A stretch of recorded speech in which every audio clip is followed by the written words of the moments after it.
अस्सलामुअलैकुम दोस्तों, उम्मीद है आप लोग खैरियत से होंगे।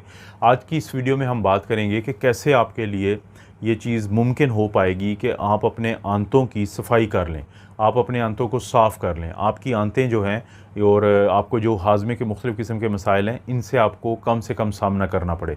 कुछ मैं करने वाले काम बताता हूँ, जब आप वो करेंगे तो आपकी आंतों की सफाई मुमकिन हो पाएगी। जैसे मिसाल के तौर पे एक है कि आपने खुराक के अंदर क्या तब्दीलियाँ करनी है।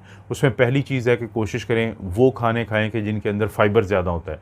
जैसे होल ग्रेन्स होता है, जैसे जई होता है या दालें होती हैं, बीन्स, ये फलियाँ वगैरह हैं। इसी तरह से जो सब्ज़ियाँ होती हैं वो ताज़ा सब्ज़ियाँ लें, और फ्रूट वो होना चाहिए कि जिसकी जो छिलके के समेत हो। अक्सर लोग क्या गलती करते हैं कि वो सेब खाएँगे तो छिलका उतार देंगे, वो अमरूद खाएँगे तो छिलका उतार देंगे, वो नाशपाती खाएँगे तो छिलका उतार देंगे। इन छिलकों के अंदर बहुत कुछ होता है। जैसे मिसाल के तौर पे सेब के छिलके के अंदर पेक्टिन नामी फ़ाइबर है, जो काम की चीज़ है। तो इन चीज़ों को इसलिए इस्तेमाल करें कि इनके अंदर फ़ाइबर ज़्यादा है, जो आपके आंतों की सफाई या डिटॉक्स में मुआवन है आपके।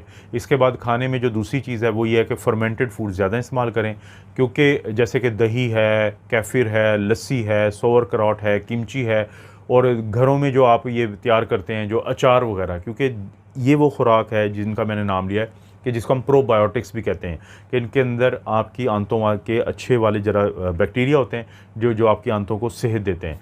तो तीसरी चीज़ आपने ये कि प्रीबायोटिक कुछ खुराक खानी है, जैसे कि लहसुन होता है, प्याज होता है, केले जो थोड़े से कच्चे होते हैं, और इसी तरह से एस्पैरागस और लीक्स। अब ये वो चीज़ें हैं जो प्रीबायोटिक हैं। प्रीबायोटिक और प्रोबायोटिक में ये फ़र्क है कि प्रोबायोटिक क्या होते हैं, अच्छे वाले बैक्टीरिया, और प्रीबायोटिक क्या होते हैं, उनकी खुराक। तो इसलिए इनको ज़रूर इस्तेमाल करें ताकि आपकी आंतें सेहतमंद रहें। इसके बाद बारी आती है कि आपने एक चीज़ को कम से कम खाना है, और वो है कि आप प्रोसेस्ड खाने और जो रिफ़ाइंड फूड्स होते हैं, जैसे जिसमें चीनी ज़्यादा है, जो मैदे का बना हुआ है, या पैकेटों वाले जो स्नैक्स होते हैं, या जो फ्राई खाने या फ़ास्ट फूड होता है, तो ये कम से कम खाएँ, क्योंकि इनको जितना आप कम खाएँगे तो आपकी आंतों की सफाई में उतनी ज़्यादा मदद मिलेगी। इसके बाद जो पानी का है, 2 से 3 लीटर पानी ज़रूर पिएँ, और कोशिश करें कि या उसमें थोड़ा-सा कभी-कभी नींबू भी डालें, और या फिर बाज़ का तो खीरे के जो स्लाइसेस होते हैं वो भी बहुत ज़्यादा ताज़गी देते हैं उस पानी को जो आप पी रहे होते हैं।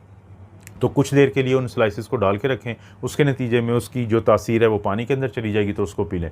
तो 2 से 3 लीटर जो पानी एक दिन में पीना, जिसमें ये भी शामिल है, तो वो आपकी आंतों की सफाई के लिए एक अच्छी चीज़ है। उसके बाद बारी आती है कि कुदरती तौर पे कुछ ड्रिंक्स होते हैं जो इसकी सफाई करते हैं। जैसे कि दिन का आगाज़ कोशिश करें कि गर्म पानी से करें, जिसमें आप थोड़ा-सा लींबू निचोड़ लें, या फिर आप जो रात भर भिगोए हुए जो मेथी दाना होता है, तो उसको आप इस्तेमाल करें। जिस पानी में आपने उसको भिगोया होगा रात भर, उस पानी को पी लें और मेथी दानों को चबा-चबा के खा लें, तो ये फ़ायदा हो जाता है। इसी तरह से कुछ हर्बल चाय होती है, जैसे कि अदरक की चाय है, पुदीने की चाय है, कैमोमाइल की जो चाय होती है, और सौंफ की चाय।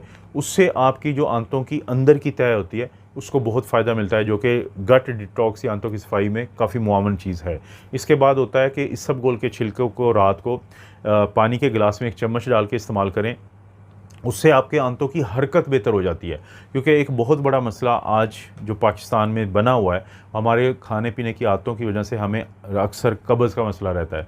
उस कब्ज़ के मसले की वजह से लोगों को फिर ये प्रॉब्लम होता है, तो इसबगोल का छिलका आपको कब्ज़ से निजात दिलाता है। इसके बाद बारी आती है कि अपनी ज़िंदगी में आपने कुछ आदतें अपनानी हैं। जैसे कोशिश करें रूटीन में खाएँ खाना, रात को लेट नाइट ना ज़्यादा कर दें, और हैवी रात को खाना ना खाएँ। इसी तरह खाने को चबाने से वो अच्छे तरीके से हज़म होता है, तो अच्छे तरीके से आराम-आराम से चबाएँ। कोशिश करें रोज़ाना 30 मिनट की वॉक करें, जिससे आपकी आंतों की जो हरकत होती है वो बेहतर होती है।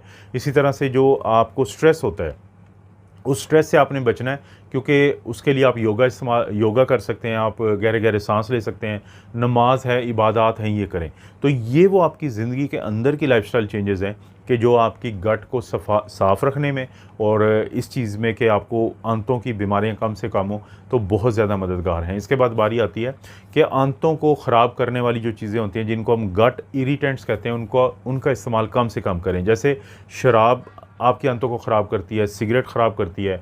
अगर आप दर्दों की बहुत ज़्यादा दवाइयाँ खाते हैं, ख़ास तौर पे जिनको हम एनसेड यानी non steroidal anti inflammatory drugs कहते हैं, उनका इस्तेमाल करते हैं, या बग़ैर ज़रूरत के जब एंटीबायोटिक्स लेते हैं, बहुत दफ़ा आपने देखा होगा कि लोग एंटीबायोटिक्स लेते हैं तो उसके बाद उनको लूज़ मोशन स्टार्ट हो जाते हैं, क्योंकि जो एंटीबायोटिक्स अगर आपको ज़रूरत नहीं है तो वो आपके आंतों के अच्छे वाले बैक्टीरिया को ख़त्म करती हैं, जिससे आपकी आंतों की सेहत ख़राब होती है।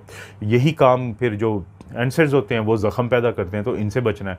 और इसके साथ साथ कोशिश करें कि बहुत ज़्यादा कैफ़ीन वाली चीज़ें जैसे कॉफ़ी होती है उसका इस्तेमाल बहुत ज़्यादा ना करें। बहुत ज़्यादा कार्बोनेटेड ड्रिंक्स, ये जो सॉफ्ट ड्रिंक्स होते हैं गैस वाली जो बोतलें होती हैं, ये ना पिएँ। और इसी तरह से आर्टिफिशियल स्वीटनर्स कभी कभी इस्तेमाल कर लें, लेकिन बाज़ लोगों की आदत डल जाती है कि वो बहुत ही ज़्यादा इस्तेमाल करना शुरू कर देते हैं, तो ये आदत भी एक अच्छी आदत नहीं है। इसके बाद बारी आती है कि आप कोशिश करें कि आपने अपने जो आंतों के अच्छे वाले बैक्टीरिया हैं उनकी अफजाइश की तरफ जाना है। मसलन कोशिश करें कि प्रोबायोटिक के सप्लीमेंट मार्केट से मिलते हैं, अगर आपको उनकी ज़रूरत है तो डॉक्टर आपको बताएंगे। और ख़ास तौर पे वो लोग जब एंटीबायोटिक लेते हैं तो उसके बाद अच्छे वाले बैक्टीरिया कम हो जाते हैं, तो इसमें बड़ी मदद मिलती है। और कोशिश करें कि कभी फल खाएं, कभी सब्जियां खाएं, कभी आप होल ग्रेन्स खाएं, तो उससे क्या होता है कि आपके जो अच्छे वाले बैक्टीरिया हैं उनकी अफजाइश बहुत ज़्यादा हो जाती है। अक्सर लोग जब एक सवाल पूछते हैं हमसे कि एक दो मशवरा दें कि जिससे हमारी आंतों के अच्छे वाले बैक्टीरिया बढ़ जाएं और बुरे वाले कम हो जाएं, तो हम उन्हें ये कहते हैं कि आप जो बाहर का जंक फूड है, जो फ्राई खाने हैं, जो फास्ट फूड है, वो कम कर दें। और जो होल ग्रेन्स होते हैं, जो सब्जियां और फल हैं जिनके अंदर फाइबर है और अच्छे वाला फाइबर है, उनको बढ़ा दें। तो ये एक जो आपकी आदत है या आपकी आंतों के अच्छे वाले बैक्टीरिया को बढ़ा देगी, बुरे वालों को कम कर देगी। तो आपकी आंतों की जो डिटॉक्सिफिकेशन है, जो आपकी आंतों से जो बुरे वाले जो मादों को निकाल बाहर करने का अमल है, तो वो आसानी से हो पाता है।